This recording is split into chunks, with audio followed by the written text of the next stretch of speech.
Crazy neighbor stalked me and banged aggressively on the ceiling to harass me. Apparently, a new person moved in below me sometime in December. I-23F was gone for most of December, so I had no idea until I got back home from celebrating the holidays. My first night back, I had a friend spending the night. I'll call her Clara. We weren't being too loud, but we were chatting and catching up. She went to her car to grab something, and an old man stopped to talk to her. I'll call him Richard. He asked her if we were throwing a party. She said no. He then said he kept hearing loud banging sounds and that we needed to be more mindful of the people living below us. Okay. Clara got back and told me what happened and asked if I had spoken to Richard before. I told her I hadn't. Soon afterward, he knocked on the door. A man I don't know knocking repeatedly on my door late at night really freaked me out. I was also wearing pajamas. Because of this, Clara agreed to talk to him for me, which I was thankful for. He went off on her. He said he had been hearing banging sounds for weeks since he moved in. He keeps hearing weights dropping. He hears things drop at midnight and 2 a.m. He even said that he could hear whenever I flush the toilet. Also, I hadn't been home in weeks. At one point during the conversation,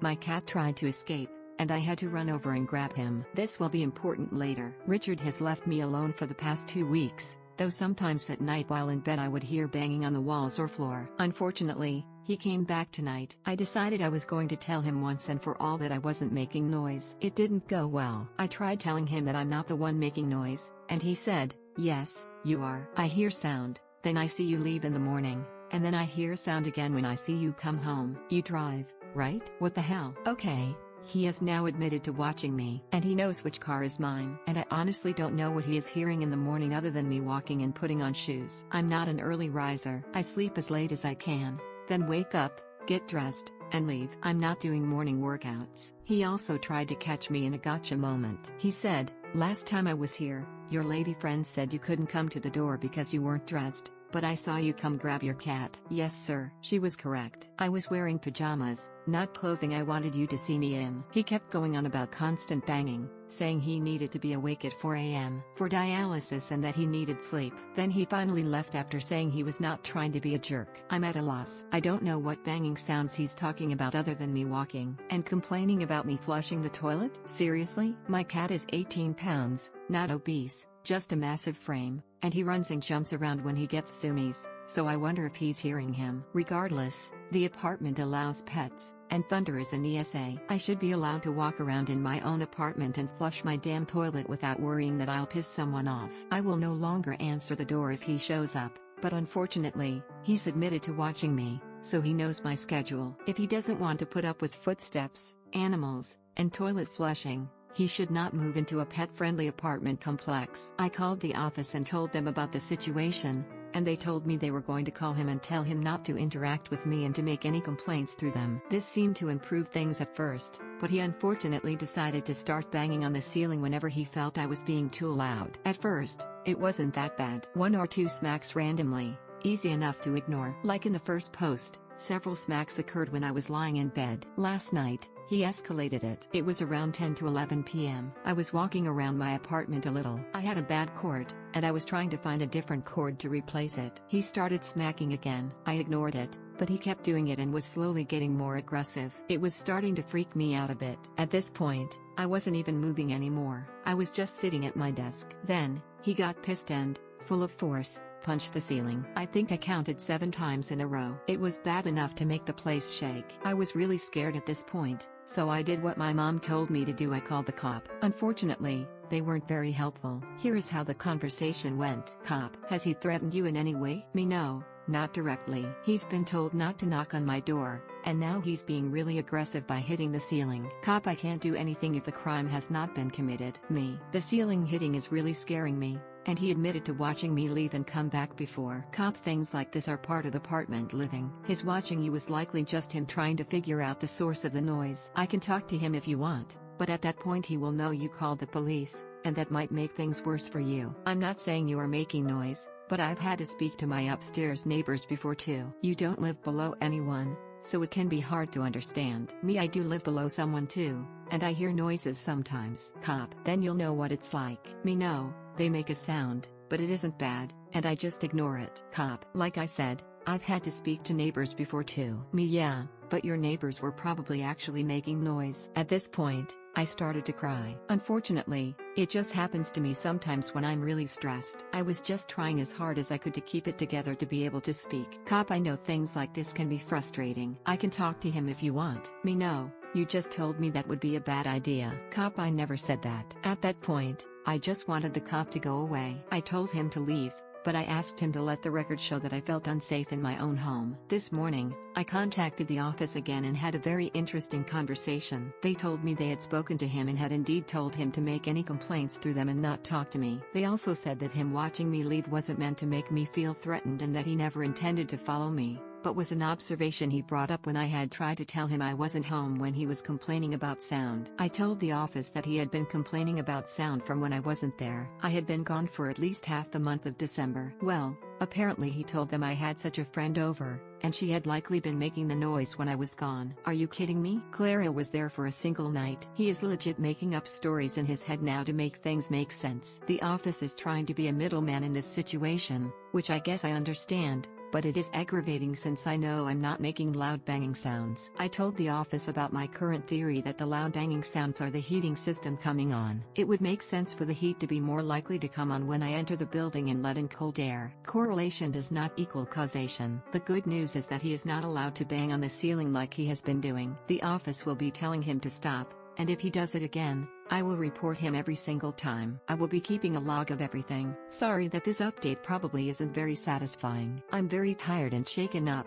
and the police department isn't helpful. It's a very lonely feeling. I understand everyone trying to be impartial, but it just makes me feel so defeated, like nobody believes me. Yesterday, he banged on the ceiling again, despite the landlord telling him that was not allowed. I called them again, and they said they would do something. Not sure what, though. Stepmom tried to break into my house, insisting on her right to see my newborn. I only had one parent in my life, as my father was an abusive father within the first 6 weeks of my life. My mother gained full custody, and my father had extremely supervised visits like a social worker had to watch me with him. So like a daycare lady. He never made an appointment to see me. My mother told me what happened when she was deemed ready. When I turned 20, a lady who wasn't more than 3 years older than me contacted me. I mistaken her for a person I saw in school. I couldn't be more wrong. Shortly after, I found out she was engaged to my sister and had a son with my father, a big age difference. She was 23. And my father was 57. I got into contact with my father. I never met him, as he lived in New Hampshire while I lived in Iowa. We never got close. A month later, my father passed. I don't know how. Shortly, his fiancée, I'll call her stepmom, even though she isn't really. I don't want to waste a bunch of words. I lost custody of my half-brother and put him up for adoption. I was asked if I would adopt him, as he was my half-brother. I declined because I didn't have the space or money at the time. Around this time, I met my now husband. I am now 25, and my husband is 26. I had just given birth to our daughter 3 weeks ago. So right now, there are 4 people at the house. My mother is 56. Husband, our new baby, and me. My mother is with us due to COVID. She's high risk. Plus, she wants to be around to help with my daughter. When my daughter was 2 weeks old, I posted some photos of me, my husband, my mother, and our daughter together. It took us some time with the photos, but we figured it out. I posted them on Facebook. About an hour later, I got a comment from stepmom to check my messages. I checked, and here is what they basically said. Hey, I'm going to be coming over tomorrow to see my granddaughter. I'm so excited to meet her. I'll stay in the guest room. I should note that she still lives in New Hampshire, and I still live in Iowa. I text back, sorry, I can't. My baby and my mother are high risk, and I'm still learning a routine with my daughter. My mother is also using the guest bedroom. I didn't get a response after this. The next morning, there was a knock at the door. I thought it could be a package I ordered, so I went ahead and ordered it. When I opened it, I was pissed. Hey, I'm here to see my granddaughter. My stepmom tries to open the door, but I push back. I told you couldn't come. There is no room for you, and there are high-risk people here. Please leave. But I have a right to see my grandchild. Your father would want me to meet her. I'm her family. She tries to give me puppy eyes. Stepmom, I'm not really wanting to deal with this right now. Leave. I shut the door. All seemed well until yesterday. She came over again, and this time since I was busy with the baby, my husband handled her and threatened her with calling the police. She leaves after throwing a fit. Last night, when my baby was asleep, I got a text from her. Why didn't you let me see my granddaughter? I'm her grandma. I came all this way to see her, and you deny me seeing her. I just wanted to hold her. Your father would have wanted me to see her. I had to respond to this. Stepmom, you're not my child's grandma. Only my mother and my husband's mother are grandmas. You weren't married to my father. You were only engaged. I don't trust you with her either, as I have no clue if you are still doing drugs or recovering. I don't trust you either, as you lost custody of my half-brother. I don't care what my father would want, as he was barely in my life 3 months max in my life if you include when I was born. COVID is a thing, and I have multiple people who are high risk. I told you you couldn't come over, but you did anyway. I shut off my phone after this to get the little sleep I can get. Sometime this morning, after I rocked and fed my daughter, I got a text from stepmom, asking for money at the hotel she stayed at. I declined, and she sent it again, saying I owe her since she couldn't get to my place. I declined again and blocked her. I didn't know if she's going to show up again, but if she did, my husband would call the police. About 2 weeks ago, one of our neighbors was telling us that some lady kept knocking on our front door when we were gone. I wasn't sure who it was at the time. I let it brush my shoulder and told the neighbor to let me know if anything serious happened with the lady or to call the police if it was bad enough. A couple of hours ago, after bringing my daughter home from baby shopping, I saw cops at my neighbor's and my house. I park in the driveway and take my dog out. My husband isn't home because he was working late. My mom is out at a doctor's appointment. I'm completely confused at this point, and she asks me if my home is good. I say yes and get told to wait momentarily. The police are talking to my neighbor, but I can't make out what they are saying. At this point, my daughter is crying, and I'm trying to calm her by bouncing her slightly. After a few minutes, the police asked me if I knew what was going on. I shake my head. I get told the lady my neighbor told me about had somehow gotten in the house and there was a sign of broken entry. The back door kicked in and the lock broke due to force. My neighbor heard the ruckus, but it was my husband working on stuff in the shed in the back. He does woodworking stuff. About an hour later, my neighbor realized it wasn't my husband, as her lights weren't on, and she saw that neither my husband nor my car weren't in the driveway. She had also seen movement in the house. My neighbor went to check the house and saw the back door broken into. She called the police. At this moment, the lady is dragged out of the house, and can you guess who it is? My stepmom. I was actually surprised. My stepmom is sobbing and crying that she had permission but couldn't get the door unlocked, so she had to kick it in. The police asked if they could go in with me to see if there was any damage done to my house, as it was now a crime scene. I agree and look around. She broke photos, dishes, and my daughter's crib. It was really sturdy and strong. Shelves, all of my mom's stuff, our flat screen TV. I tell them that she never had permission, nor was she ever welcome to be at our place. They ask if we would like to press charges against her, and I state yes. She gets taken away and is waiting for my husband to come home to see what we will do. So we have accessed all the damage and found out more things were broken, like my husband's PC, some of my jewelry, our Switch, Xbox, etc. My husband and I just filled out some papers on getting a restraining order, and we know a few other charges that she's having. So the ones listed above, then possession of drugs, being on drugs, and destruction of property over $5,000, aren't sure of a motive yet. After we told them how much was damaged with a receipt, they haven't sat down with her yet. When she was allowed a call last night, she did try to call our home phone to ask if we'd bail her out, but my husband hung up. Disrespectful high school friend moves into my apartment uninvited, trying to stay indefinitely. I 20F at the time and my wife 21F at the time are the first people in our group of friends to move out on our own. We have a 2-bedroom, 1-bathroom apartment, and we use the second bedroom as an office for my wife's side business and hobbies. A friend 21F from high school that we haven't talked to since graduation recently had gotten in contact with us to reconnect with my wife. They were friends. I was more of an acquaintance with her. They both had some similar personal experiences since high school that I won't get into, but it basically led to her friend being kicked out of her parents' house and now living with her aunt. My wife invited her over to hang out, and when she was over, I noticed the apartment perpendicular to ours was vacant and being renovated, so I offhandedly joked, "Oh, wouldn't it be so cool if you moved in there? It would be like friends." The following conversation went something like this: "Friend, oh, that would be cool. Is it available?" "Me, I mean, they're renovating it right now, but I'm not sure if someone is in line for it. You should call the office Monday and ask." "Friend, oh,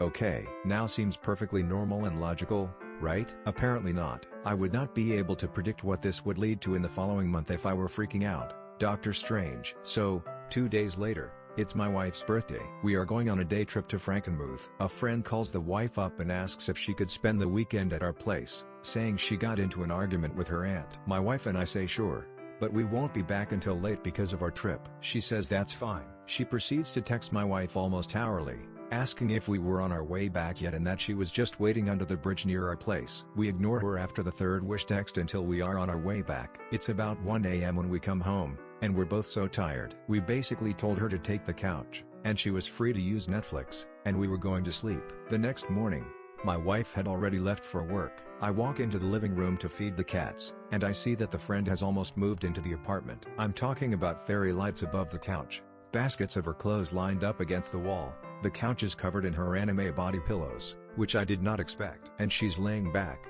chilling, playing a ukulele. So I'm confused, to say the least. I kind of just wave at her because I'm still waking up and I'm not entirely sure I'm not hallucinating. So I go into the kitchen, and my sink is filled with dirty dishes. The counter has open jars of something, and it's basically a mess and 100 not how it was left last night. I know for a fact that it was not my wife who made the mess. I don't want to be rude without knowing the full story, and honestly, I barely know this girl. So I feed the cats and go back to my room to text my wife, basically, hey, what's happening right now? I basically stay in my room the whole day to avoid her, and I wait for my wife to come home to handle whatever this is. Friend then reveals that she plans to stay with us until the apartment across the street is open and ready for her. She has not applied for or been approved for the apartment. We try to politely nudge her into applying to apartments around the area since we kind of don't know what to do with this information. She then sees, a few days later, a man moving into the apartment she apparently thought was hers and asks me what is going on. I proceeded to tell her she didn't apply for the apartment,